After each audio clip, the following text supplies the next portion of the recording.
alone in the Montana wilderness of 1,888.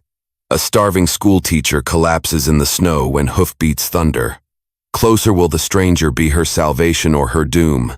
Could one desperate gamble for survival ignite not only a fight against death, but also a love powerful enough to change an entire frontier community?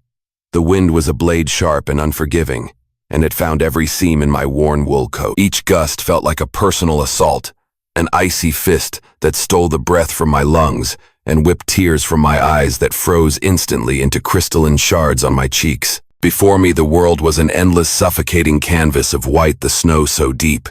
It swallowed the very memory of the ground beneath. It piled in drifts that sculpted the landscape into something alien and menacing, burying fences and erasing trails, leaving only the skeletal arms of the hardiest pines reaching toward a sky the color of lead. This was the Montana Territory, December of 1,888, and I was going to die here. A quiet, cold, and utterly anonymous death. My name is Eleanor Vance. Or it was. Now I felt I was no one, just a flicker of fading warmth in an ocean of cold. I had come west from the soot-stained streets of Philadelphia with a heart full of foolish, fragile hope and a teaching certificate that now felt as useless as a feather in a blizzard. That crisp, embossed paper, my proof of worth and education, was tucked away in my satchel, a cruel joke in a land that valued only brute survival. 3 weeks ago, I had disembarked from a rattling, bone-jarring stagecoach into what was supposed to be my new life in the town of Silver Ridge. The letters, penned in a confident, looping script, had painted a picture of a burgeoning community, a silver boom town humming with prosperity, a place in desperate need of a woman of education to mold the minds of its children. The promised salary, $40 a month plus room and board, was a king's ransom to an orphan, whose parents had been claimed by consumption the winter before, leaving behind nothing but a mountain of debts, and a sorrow so profound it felt like a physical weight upon my chest. But the silver vein, like the promises made to me, had run dry. The confident script had been a lie, or perhaps a hope that had died before my arrival. Silver Ridge was a ghost in the making, a collection of hollow-eyed cabins slowly being buried by the relentless snow. Most of the families, the ones with the resources and the foresight, had fled before the first flakes fell, chasing rumors of gold in California, or simply retreating east in defeat, their abandoned homes already looking like ancient ruins. The man who greeted me, a Mr. Abernathy, who wore the hats of mayor, postmaster, and general store proprietor with the weary resignation of a man watching his world dissolve, had the decency to look ashamed. His store was a cavern of near-empty shelves, the scent of dust and despair hanging heavy in the frigid air. "I'm terribly sorry, Miss Vance," he'd murmured, his breath pluming around his chapped lips. "We sent that advertisement back in the spring when the last assays were still promising. The whole town, it's collapsed on itself. The company packed up overnight. There's no school left to teach in, and Lord knows there's no money to pay you with. My entire life savings, every last dollar I had acquired from selling my parents' modest possessions, had been spent on the westward passage. I was stranded. For 3 days I huddled in the abandoned schoolhouse, a single-room cabin with gaps in the chinking that let the wind howl through like a mournful spirit. I could trace its passage by the fine powder of snow that sifted onto the floorboards. The few remaining townsfolk, souls too stubborn, too poor, or too broken to leave, shared what they could. A heel of bread, a cup of watery broth offered from a near-empty pot. But their kindness was a flickering candle against an Arctic gale. They were starving same as me. I could see it in their sunken eyes and the hollows of their cheeks. On the 4th morning, Mr. Abernathy delivered the final blow, his words falling like stones in the silent, frozen air. "The stage won't be back through till the spring thaw, miss, if it comes back at all. The company canceled the contract." That was when I made the desperate calculus of the damned.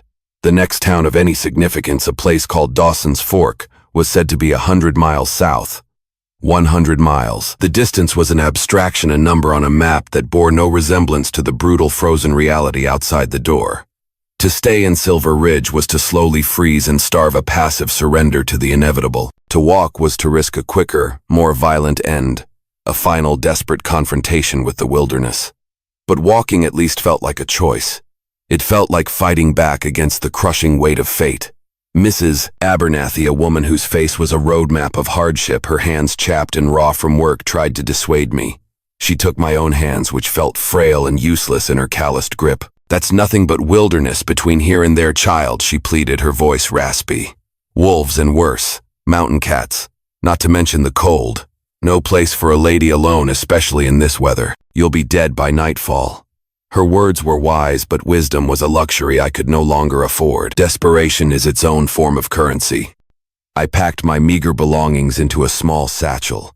A change of undergarments, my teaching certificate, 2 precious books, Shakespeare's sonnets and a volume of Emerson's essays, my last connections to a civilized world, and the small silver, the locket containing miniature portraits of my mother and father.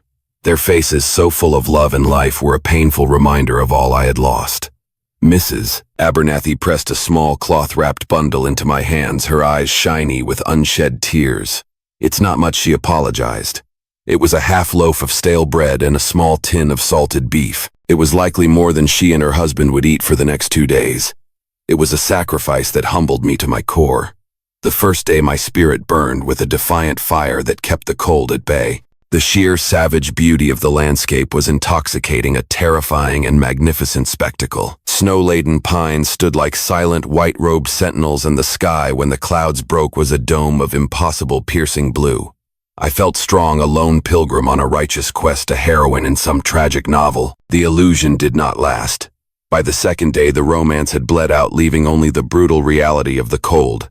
The fire in my spirit had dwindled to a fragile, sputtering ember. The world had shrunk to the rhythmic, exhausting crunch of my boots in the snow, the searing burn of the frigid air in my lungs, and the gnawing, twisting ache in my belly. I rationed the bread and beef, allowing myself only a few bites each time. I rested, my fingers so numb I could barely feel the food as I brought it to my lips. On the third day, a full-blown blizzard descended, not gradually, but as if a curtain had been dropped on the world. The sky vanished. The mountains vanished. The world dissolved into a swirling, screaming vortex of white. I lost all sense of direction, all sense of time. To stop was to die. To go on was likely the same, but I stumbled on, guided by nothing but the desperate hope that I was still heading south. I found shelter, if it could be called that, in the lee of a granite outcropping, burrowing into a snowdrift like a hibernating animal, pulling my coat tight and praying the snow would insulate me rather than bury me. I slept in fits and starts, my dreams a feverish torment of my parents' faces, their final rasping coughs echoing in the howl of the wind. The fourth day dawned with a blinding, merciless sun reflecting off the new snow. The blizzard had passed, leaving behind a world scoured, clean and silent, beautiful in its lethality. My food was gone. The hunger was no longer a dull ache. It was a physical presence, a beast with claws and teeth tearing at my insides. I began to talk to myself, my voice, a ragged, unfamiliar whisper in the vast emptiness. I recited poetry. Shall I compare thee to a summer's day, the irony, a bitter taste in my mouth? I conjugated Latin verbs, a pointless exercise in mental discipline. I delivered impassioned lectures on Emersonian self-reliance to an audience of snow-covered pines, my words swallowed by the immense silence. Anything to prove to myself that my mind, the only part of me I had ever truly valued, had not yet frozen solid.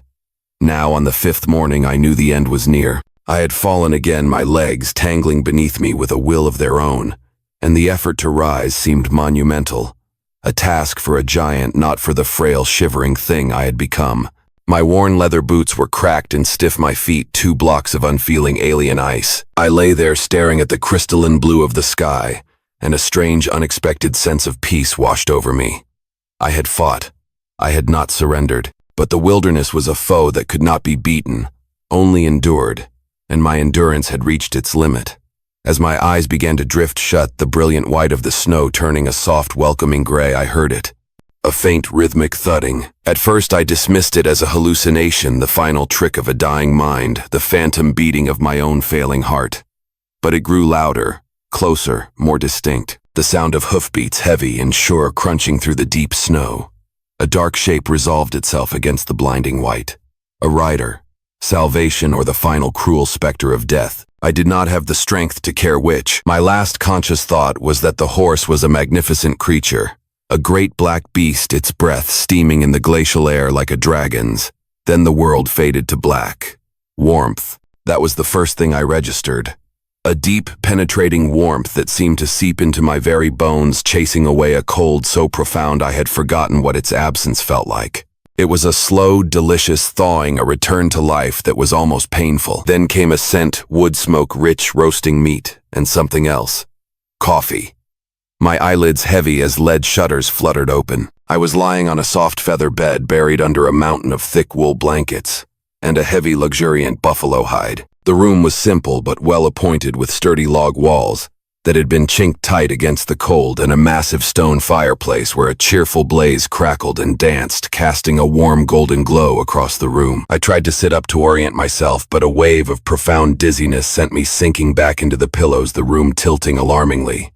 "Easy now. Don't you be trying to move too fast." The voice was deep and resonant, with a calm authority that was strangely reassuring. It was not a voice of panic, but of control. I turned my head. A man sat in a sturdy wooden armchair near the fire watching me. He was tall and broad-shouldered, and even sitting down he seemed to fill the space. He had dark hair that curled slightly at the collar of his flannel shirt, and eyes the color of a stormy winter sky. His face was weathered, carved by sun and wind into rugged lines and planes, but it was not unkind. He looked to be in his early 30s, a man in his prime, radiating an aura of quiet strength and absolute competence. This was the rider, my rescuer. Where am I?" I whispered, my throat raw and scratchy. "You're at the Blackwood Pines Ranch," he said, his voice softer now that he knew I was truly conscious. "My name is Alistair Blackwood." He rose from his chair in a single fluid motion and came to the bedside holding a steaming mug. "This is beef broth," my housekeeper insisted. "She said it's the best thing for you." He helped me sit up, his hands surprisingly gentle as he propped pillows behind my back. His touch was firm and impersonal, yet I was acutely aware of the strength in his fingers. The heat from the mug warmed my frozen hands as I took a tentative sip. It was the most exquisite thing I had ever tasted. The rich, salty liquid felt like life itself flowing back into me, a warm river pushing back the ice. I thought I was going to die," I managed between sips, the admission sounding foolish in this warm, safe room. A hint of a smile touched his lips, though it didn't quite reach his serious eyes. "You came closer than you know. Another hour out there. Well, let's not dwell on it. What in God's name was a woman like you, an Easterner by the looks of your clothes, doing trying to walk to Dawson's Fork in the dead of winter?" My story came tumbling out, disjointed and weak at first, then gaining strength as the broth warmed me from the inside out. I told him of Philadelphia, of my parents' scholarly cloistered life, of their deaths, of the hollow promises of Silver Ridge, and of my desperate, ill-fated trek. I expected judgment, or perhaps a condescending pity for my foolishness. Instead, he listened, with a quiet, unwavering focus, his gray eyes never leaving my face, his expression unreadable. When I finished, he was silent for a long moment, staring into the fire. "Silver Ridge," he said finally, his voice tight with a sudden cold anger. "I'd heard the mining company pulled out. I should have known they'd leave people stranded. It's damnable. Men in boardrooms getting rich while people like you are left to die in the snow." He looked at me, his expression softening again into something like grudging respect. "You walked for 5 days through that blizzard," I nodded, a blush of shame creeping up my neck. "It was a foolish thing to do." "No," he said, his voice firm, cutting through my self-recrimination. "It was a brave thing to do. Foolish would have been to lay down and die in that ghost town. You, Miss Eleanor Vance, are a survivor." His words, and the genuine respect in his eyes, struck a chord deep within me. He didn't see me as a damsel in distress, a weak woman to be pitied. He saw me as someone who had fought. It was a validation I didn't know I needed. A brisk knock at the door preceded the entrance of a stout, middle-aged woman with silver-streaked hair pulled into a tight bun and a no-nonsense expression that seemed to be her permanent state. She carried a tray with a bowl of steaming stew, a pitcher of milk, and a small pot of what I assumed was salve. "Ah, she is awake. This is good," the woman said with a thick Eastern European accent, her voice as brisk as her movements. "I am Mrs. Petrov. The master tells me you have had a difficult journey. You will eat now, then we will see to your feet." She was as efficient as she was direct, shooing a reluctant Alistair out of the room. "Go see to your cattle. I will see to the girl," and setting about her task. After I had managed half the bowl of rich, savory stew, she unwrapped the crude frozen bandages I had fashioned for myself. My feet were a ruin of angry blisters and blackened, frostbitten toes. The sight made me feel faint, but Mrs. Petrov merely clucked her tongue. I flinched as she began to clean the wounds, but her touch as she applied the pungent healing salve was incredibly gentle. Mr. Blackwood, he is a good man, I said quietly, needing to fill the silence, needing to understand the man who had saved me. Mrs. Petrov looked up from her work, her stern face softening for the first time. He is the best of men, she said with fierce loyalty. He found my husband and me when we first came to this country with nothing but the clothes on our backs, and not a word of English between us. He gave us a home, a life. He is hard on the outside, yes. This land makes men hard.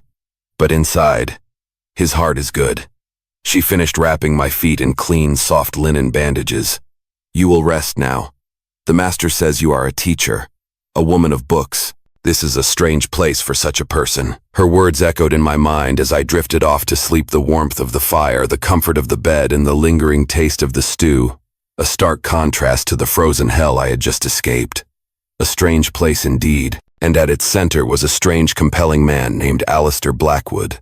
The next few days passed in a warm, hazy blur of sleep, food, and quiet recovery. I was moved from the main house's guest room to a small private cabin not far away. It had been built for a foreman, Mrs. Petrov explained, but had been empty for a year. It was simple, a main room with a fireplace and a comfortable bed, a small bedroom and a little porch that looked out on the snow-draped mountains, but to me it was a palace. It was safety. It was a haven. The silence was profound, broken only by the crackle of the fire and the distant mournful call of a wolf. Alistair visited each evening. He would knock softly, then enter and take the chair by the fire as if it were an established ritual. He would bring me books from his own library, a surprisingly vast and varied collection that bespoke a deep, curious intellect. There was Shakespeare and Plutarch, but also volumes on geology, animal husbandry, and engineering.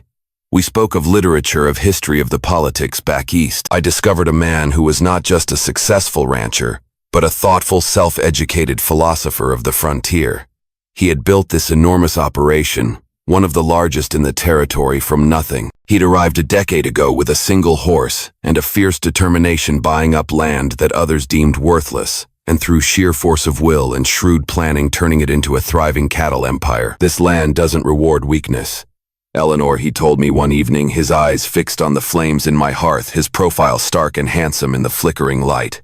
It demands respect. You have to understand its rhythms, its cruelty, and its beauty. You can't conquer it. You have to learn to partner with it.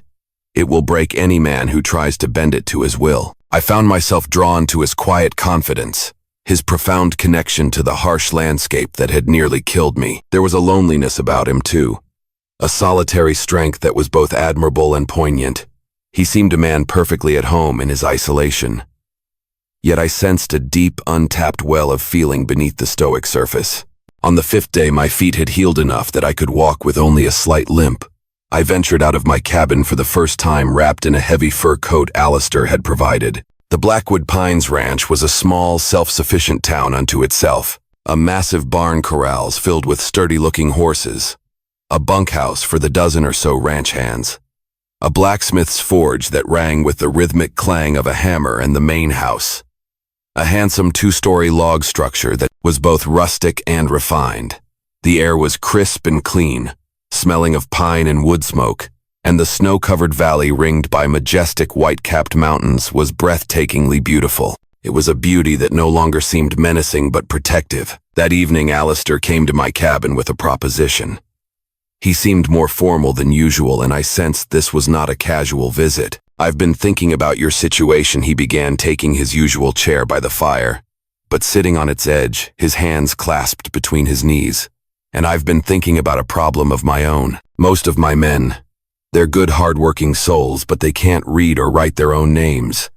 It's a disadvantage. They can't read a contract, can't keep a tally sheet, can't write home to their families. It keeps them tethered, dependent. He paused, his gray eyes meeting mine, and their intensity was startling. I need a teacher, Eleanor. Not for children, not yet. For my men. I want to offer you a position. A proper salaried position. I'll pay you $50 a month, and this cabin will be yours for as long as you wish to stay. I stared at him, my heart hammering in my chest so loudly I was sure he could hear it. He was offering me more than a job.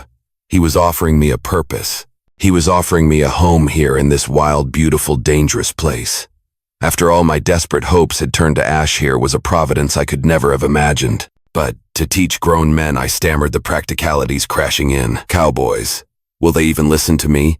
A woman from the East? They'll listen, he said with absolute certainty. They respect me and they will respect you. It's an opportunity for them and they'll know it. But that's not all. He leaned forward, his expression earnest, his earlier formality replaced by a passionate conviction. There are other families scattered through these valleys. The Sullivans, the McRaes, maybe half a dozen in a 20-mile radius. Their children are growing up wild with no education at all. I've spoken with some of the other ranchers over the years. We've talked of pooling our resources, building a proper schoolhouse. His eyes shone with a visionary's light. We could build something lasting here, Eleanor. Something that matters. Something more than just cattle and land. Tears welled in my eyes. Tears not of sorrow or fear, but of profound, overwhelming gratitude. This man, this stranger who had pulled me from the jaws of death, was now offering me the very dream I thought I had lost forever, and on a grander scale than I had ever envisioned. Mr. Blackwood. Alistair, I said, my voice thick with emotion. I accept. I would be honored to accept your proposition. A slow, genuine smile spread across his face, transforming his stern features and making him look years younger. It was the first time I had seen him truly smile, and it was a revelation. That's wonderful news, Eleanor.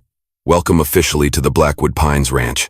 My first class with the ranch hands was held in the bunkhouse, which smelled strongly of damp wool leather, unwashed men, and coffee. 10 of the 12 men showed up, their faces a mixture of suspicion, curiosity, and outright embarrassment. They were rough men with calloused hands and weathered faces, who were far more comfortable on the back of a horse than on a wooden bench with a slate and chalk in their hands. Alistair stood at the back of the room for that first lesson, a silent, imposing presence that ensured there would be no disrespect. I started with the very basics, the alphabet, the sounds of the letters. I used words they understood: horse, rope, cattle, winter. It was slow, arduous work. Some men were quick to learn, their minds hungry for the knowledge they had long been denied. Others struggled mightily, their large, clumsy fingers fumbling with the chalk, their faces contorted in concentration as they tried to form the letters. A young hand named Silas, barely 20, with earnest blue eyes, was my most eager student. My ma always wanted me to learn my letters. He confided in me after a lesson, his face flushed with pride as he showed me his newly written name. She said, a man who can read can go anywhere. I began to see them not as a rough, faceless group, but as individuals. Men with histories, with quiet hopes and fears. I was not just teaching them to read. I was giving them a key to a larger world, and the gravity of that responsibility was not lost on me. As the weeks passed, a comfortable rhythm established itself. I held my classes for the men 3 evenings a week. During the days, I explored the ranch, helped Mrs. Petrov in the main house, and spent hours in Alistair's library devouring his books and planning a curriculum for the children's school that was still just a dream. Alistair was true to his word. He organized a meeting with the other ranchers in the main house's great room. They were skeptical at first, practical men who valued strong backs over sharp minds. But Alistair was persuasive. He spoke not of lofty ideals, but of practicalities. Educated children become resourceful adults, he argued, his voice ringing with conviction. They'll be better ranchers, better business owners. They'll be able to read a contract and not get cheated. This isn't a luxury. It's an investment in our future, in the community we are building. They agreed. A site was chosen, a sheltered meadow by a creek called Cedar Run, roughly equidistant from the scattered ranches. The construction of the schoolhouse became a community project that thawed the social isolation of the winter. The men felled trees and raised the log walls, while the women, including me, provided hot meals and planned the interior. During that time, I saw a different side of Alistair. He worked alongside his men, his sleeves rolled up to reveal powerful forearms, swinging an axe with an easy, powerful rhythm. He was not a lord on a manor, but a leader who led by example. We spent hours together, poring over drawings for the schoolhouse, our heads bent close over the table in his study. Our conversations deepened, moving from books and ideas to more personal terrain. I learned of his childhood in a grim Ohio factory town, of the poverty that drove him west, and of the fierce ambition that had forged his success.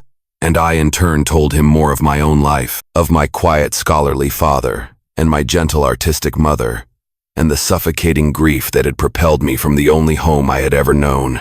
In the warm, firelit intimacy of his study, I felt a sense of companionship I had not felt since my parents' death. My admiration for him was slowly, imperceptibly blossoming into something deeper, something warmer and more dangerous to my carefully guarded heart. One bitter afternoon in late January, as the schoolhouse was nearing completion, a rider came galloping into the ranch, his horse lathered and spent. It was young Davy Sullivan, his face pale with panic. "It's my sister," he cried, tumbling from the saddle. "Lily, a rafter in the barn. The snow was too heavy. It cracked and fell. She's hurt bad. Ma sent me to fetch Mr. Blackwood and she said to fetch the teacher lady too." My heart seized. Lily Sullivan was a bright, sweet-faced 7-year-old I had met on a visit to their ranch. Without a second thought, I was running for my cabin. "You don't have to go, Eleanor," Alistair said, his voice tight with concern as he saddled his fastest horse. "We don't know what you're riding into." "Her mother asked for me," I said, pulling on my heavy coat and grabbing a small bag where I kept bandages and salves. "I'm going." The ride to the Sullivan Ranch was a frantic, desperate race against the dying light. The cold was brutal, a physical force that sought to tear the very heat from our bodies, but I barely felt it, my mind consumed with prayer. We found the family huddled in their small cabin, a scene of quiet, desperate terror. Lily lay on her parents' bed, a small, still form under a patchwork quilt. She was unconscious, a nasty bruise purpling on her forehead. Her mother, Mary Sullivan, a strong woman I had admired, was weeping silently, her face a mask of despair. She woke up for a minute, she whispered, her voice hoarse. But she didn't make no sense. Then she just went to sleep. I recognized the signs of a serious head injury. I had seen it once before, a boy who fell from a tree back in Philadelphia. The nearest doctor was in Dawson's Fork, a full day's ride away. It was a death sentence. Drawing on a reservoir of strength I didn't know I possessed, I took charge. "We need to keep her warm," I said, my voice calm and steady, a stark contrast to the frantic beating of my own heart. "And we need to try to wake her every half hour." For hours we kept a vigil. Alistair stood by the fire, a solid, reassuring presence, saying little but watching everything, while I sat with Mary at the bedside speaking to the unconscious child. "Lily, it's Miss Vance. Can you hear me?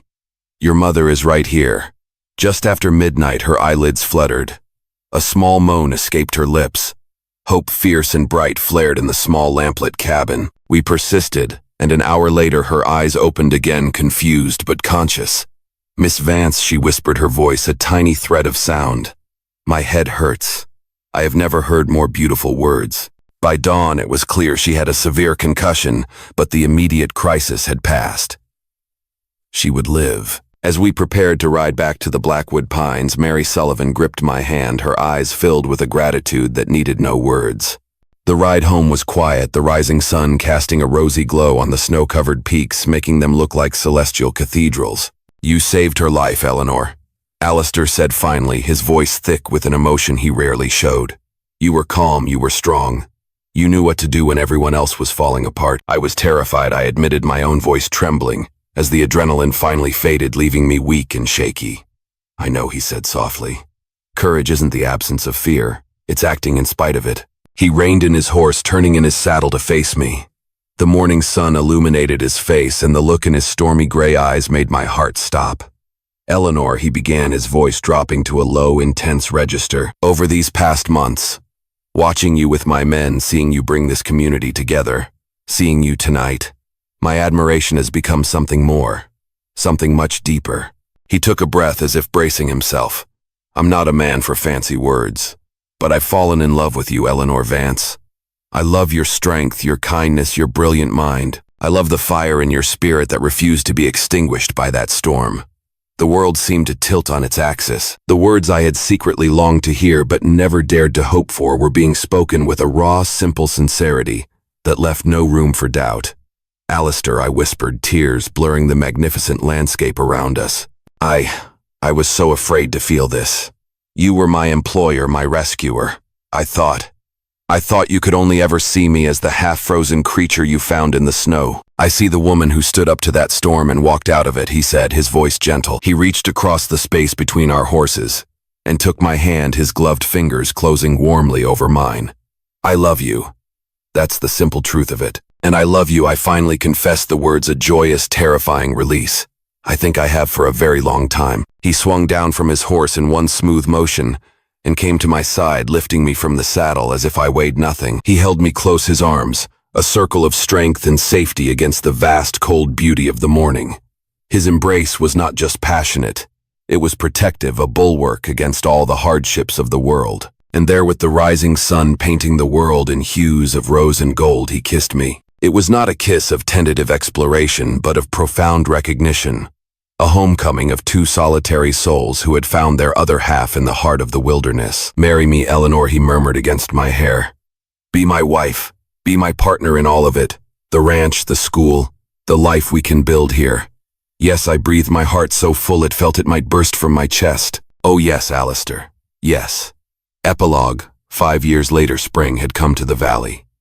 The snow had retreated to the highest peaks, and the meadows were a riot of green grass and wildflowers. I stood on the porch of our home, the main ranch house which we had expanded to include a sprawling library and a sun-drenched conservatory, and watched my husband teach our 4-year-old son Daniel how to cast a fishing line in the sparkling snow-fed creek.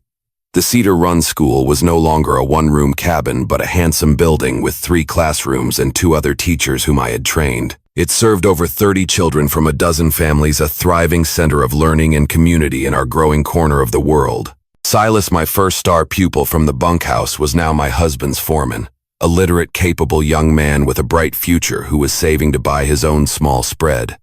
A sound from the main road drew my attention. A lone rider on a tired-looking horse was approaching the ranch. It was a young woman, her face smudged with dust and etched with a familiar mixture of fear and determination. She looked as lost and as desperate as I once had a ghost from my own past. I walked to the gate to meet her, my own son running to hide behind my skirts. "Can I help you?" I asked, my voice gentle. I hope so, ma'am," she said, her voice trembling slightly. "My name is Clara. I'm a teacher. I was meant for a post in Willow Creek, but the town, it's gone bust. I heard there might be work here, a place where education is valued." I smiled, a deep, genuine smile that came from a place of profound peace and gratitude. I saw myself in her, the frightened girl with a useless certificate and a heart full of broken dreams. Across the yard, Alistair caught my eye. He smiled and nodded, a silent, perfect understanding passing between us. Our life together had been built on such moments. "Clara," I said, opening the gate wide, "I think you've come to exactly the right place. Please come in. Let's get you something warm to eat and then we can talk about the future." As I led her toward the house, I knew that my journey had not ended with my own salvation. It had been the beginning of a legacy. The brutal winter that had nearly claimed me had, in its own unforgiving way, been an act of profound providence. It had stripped me of everything I thought I was, only to lead me to a life richer, fuller, and more filled with love than I could ever have dared to imagine. It had led me home. Enjoying these epic Wild West stories? Hit subscribe for more gripping tales of bravery, conflict, and unexpected heroes. Now tap the video on screen to experience a story with a twist you'll never forget.